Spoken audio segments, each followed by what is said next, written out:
3 noites depois, o velho major veio a falecer. Sua passagem foi tranquila durante o sono. Seu corpo foi enterrado próximo ao pomar. Isto se deu no início de março. Ao longo dos próximos 3 meses, houve uma intensa atividade secreta. O discurso do major havia dado aos animais mais inteligentes da chácara uma perspectiva inteiramente nova acerca da vida. Eles não sabiam quando se daria a rebelião prevista pelo major e tampouco tinham qualquer razão para imaginar que ela aconteceria durante a sua geração. Mas mesmo assim, compreenderam claramente que era o seu dever iniciar a sua preparação. A tarefa de instruir e organizar os demais recaiu sobre os porcos, que eram em geral reconhecidos como os animais mais espertos. Dentre eles, havia 2 lideranças proeminentes, 2 porcos jovens chamados Bola de Neve e Napoleão, que o Sr. Jones criava para vender, como reprodutores.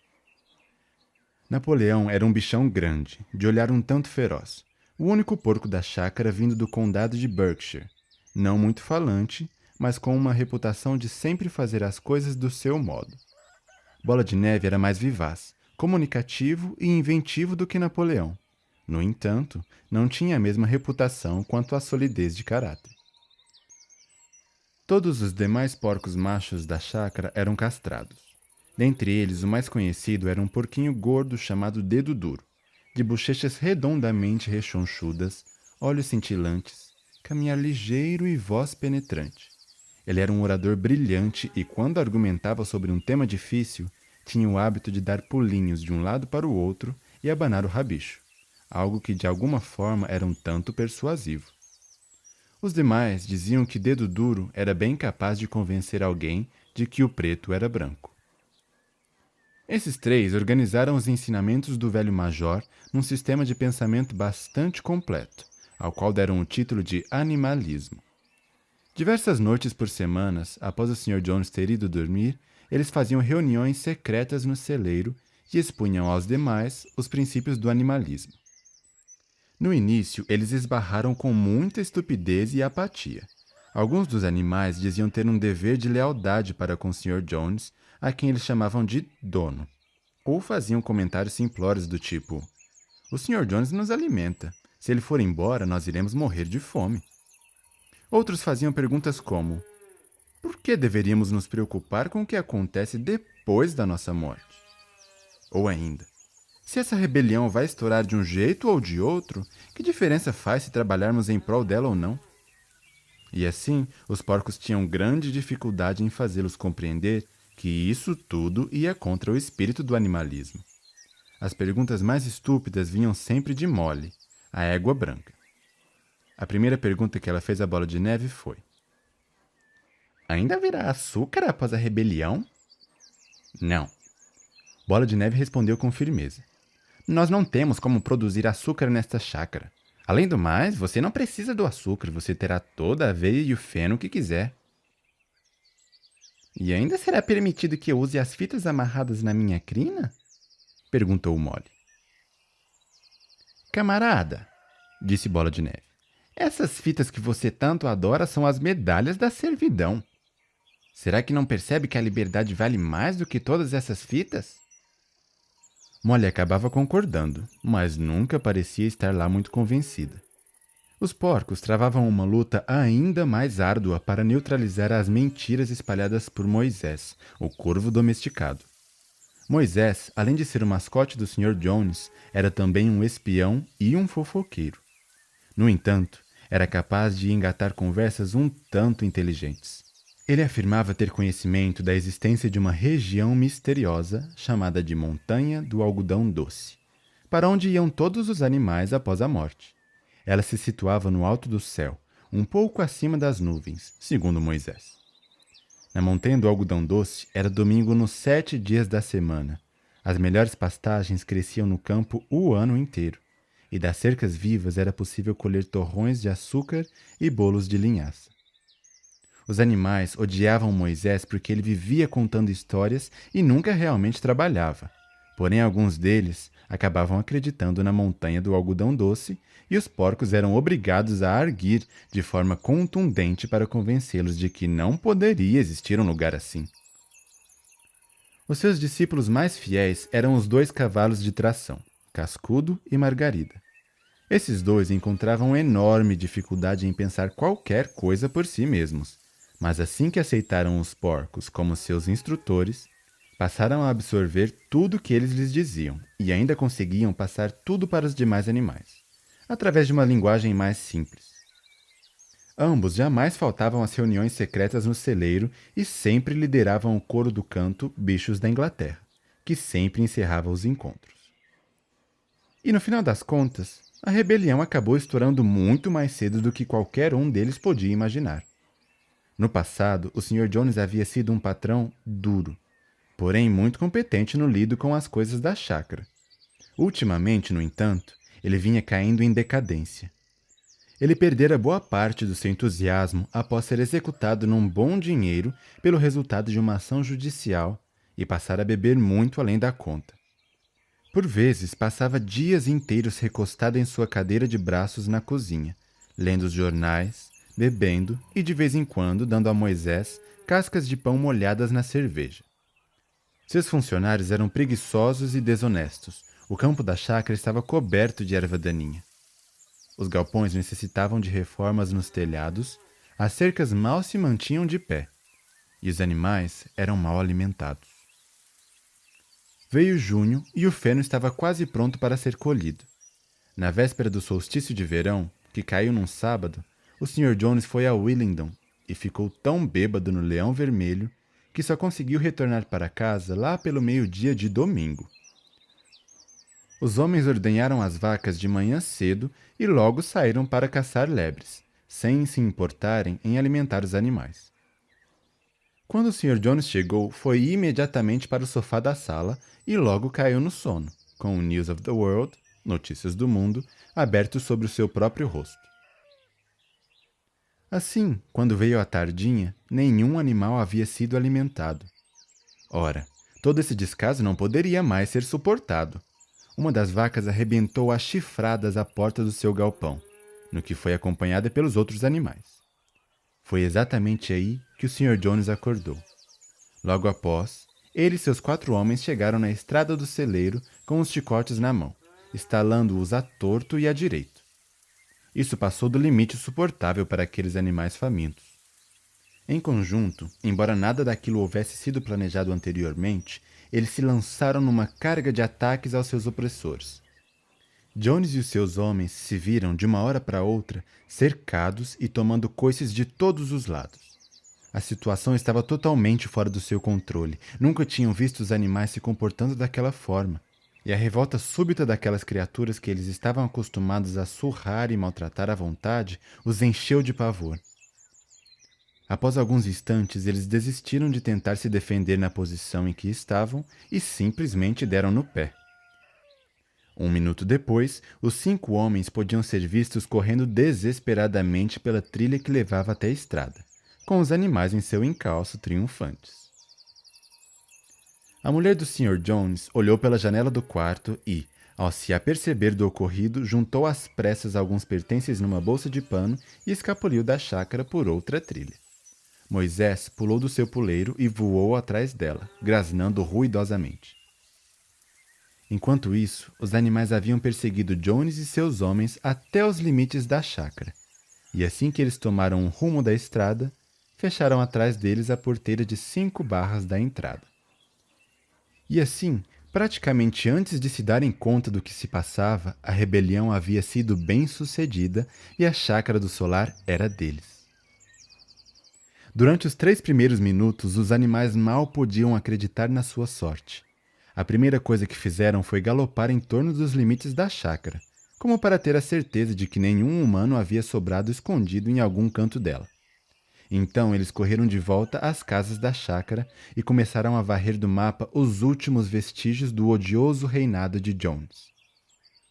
Logo, o galpão no fundo dos estábulos foi arrombado. Nele eram guardadas as celas, argolas de focinho, correntes para cachorros e as facas com as quais o Sr. Jones castrava os porcos e os cordeiros. Tudo foi prontamente atirado no fundo do poço. As rédeas, os cabrestos, os antolhos e as degradantes focinheiras foram arremessados na fogueira que ardia no pátio. O mesmo foi feito com os chicotes. Nessa hora em particular, todos os animais saltaram de alegria, celebrando aquela visão gloriosa. Bola de Neve também atirou no fogo as fitas que eram usadas para enfeitar as crinas e as caudas dos cavalos nos dias em que eles eram enviados à feira. Em seguida, ele disse: tais fitas devem ser consideradas como parte de um vestuário, e as roupas são o símbolo do ser humano. Todos os animais devem andar nus. Ao ouvir isso, Cascudo foi buscar o chapeuzinho de palha, que costumava usar no verão para proteger suas orelhas das moscas, e jogou-o no fogo junto com o resto. Em pouquíssimo tempo, os animais haviam destruído tudo o que lhes fazia lembrar do Sr. Jones. Então, Napoleão os conduziu de volta ao celeiro e serviu a todos uma ração dupla de milho, com 2 biscoitos para cada cachorro. Em seguida, todos cantaram Bichos da Inglaterra, do começo ao fim, 7 vezes, sem parar, e, enfim, se recolheram para dormir. Foi o sono mais feliz de suas vidas. Porém, todos acordaram ao raiar do dia, como sempre faziam, e ao se lembrarem do evento glorioso da véspera, correram juntos para a pastagem. Um pouco mais adiante do pasto havia uma colina donde se podia observar quase toda a extensão da chácara. Todos subiram nela e olharam em volta, sob a luz clara da manhã. Sim, era deles. Tudo que podiam enxergar era deles. Extasiados com tal percepção, deram diversas cambalhotas e saltaram no ar, cheios de alegria. Eles rolaram no orvalho, abocanharam a deliciosa grama do verão, arrancaram torrões de terra fértil e aspiraram seu precioso aroma. Logo após, organizaram um circuito de inspeção em toda a chácara e vistoriaram com muda admiração a lavoura, o campo de feno, o pomar, o lago e o bosque. Era como se nunca tivessem visto aquilo tudo, e mesmo então, eles ainda mal podiam crer que tudo pertencia a eles. Em seguida, retornaram para as casas da chácara e se detiveram, em silêncio, ante a porta da casa grande. Mesmo ela também lhes pertencia, mas ficaram com medo de adentrá-la.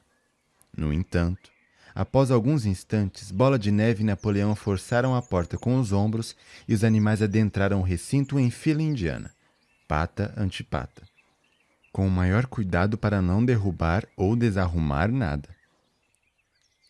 Prosseguiram na ponta das patas, sala por sala e quarto por quarto, sussurrando baixinho e admirando com certa reverência todo aquele luxo além da imaginação.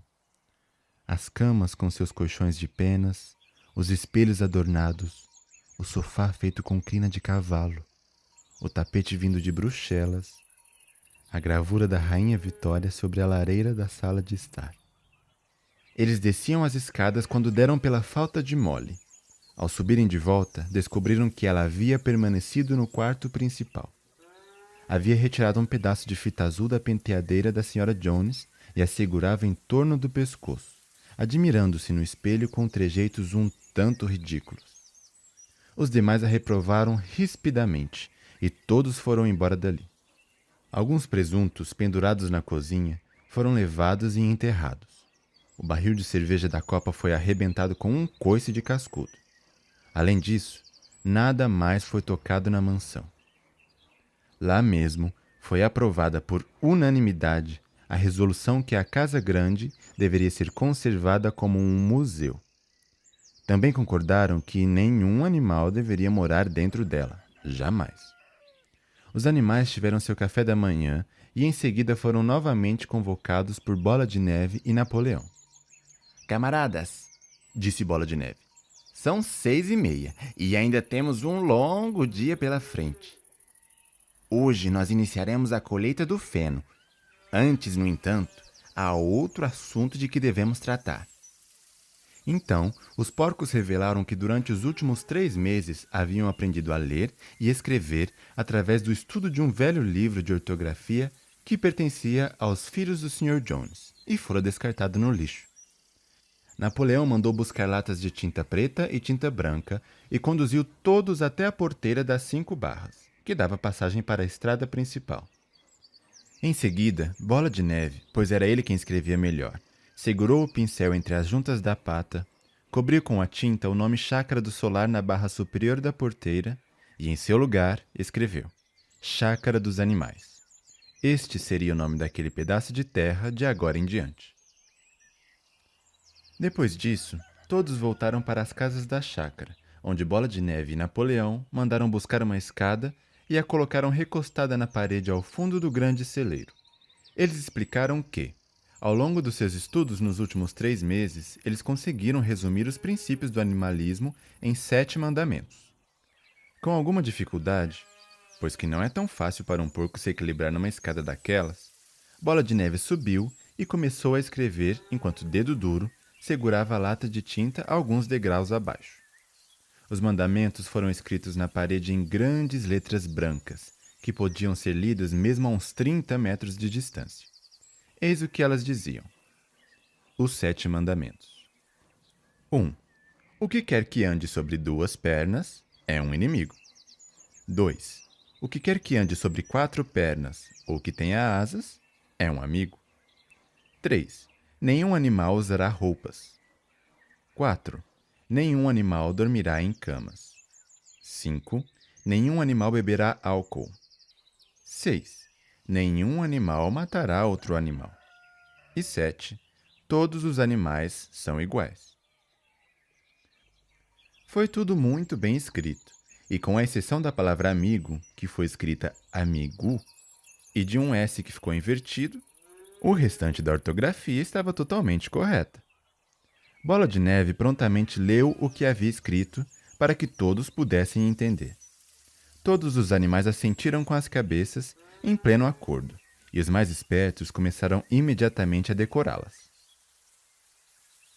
Agora, camaradas, disse Bola de Neve jogando fora o pincel. Todos ao campo de feno. Que seja uma questão de honra colhermos o feno mais rápido do que Jones e seus homens fariam. Mas nesse momento, as 3 vacas, que já estavam irrequietas havia algum tempo, começaram a mugir alto. Fazia pelo menos 24 horas que elas não eram ordenhadas, e suas tetas estavam quase estourando de leite. Depois de refletirem um pouco acerca da situação, os porcos mandaram buscar baldes e ordenharam as vacas razoavelmente bem, uma vez que os seus cascos não eram adaptados àquele tipo de trabalho. Logo, eles tinham 5 baldes de um leite espumante e cremoso, para os quais muitos dos animais olharam com um interesse considerável. O que será feito com todo esse leite? Perguntou alguém. Jones às vezes misturava um pouco dele ao nosso farelo, disse uma das galinhas. Deixem o feno pra lá, camaradas, exclamou Napoleão, se colocando à frente dos baldes. Nós cuidaremos disso em seu devido tempo. Agora a colheita é o mais importante. O camarada Bola de Neve os conduzirá. Eu seguirei em alguns minutos. Avante, camaradas, o feno nos espera. Assim, os animais se dirigiram ao campo de feno para dar início à colheita, e quando retornaram lá pela noitinha, notaram que o leite havia desaparecido.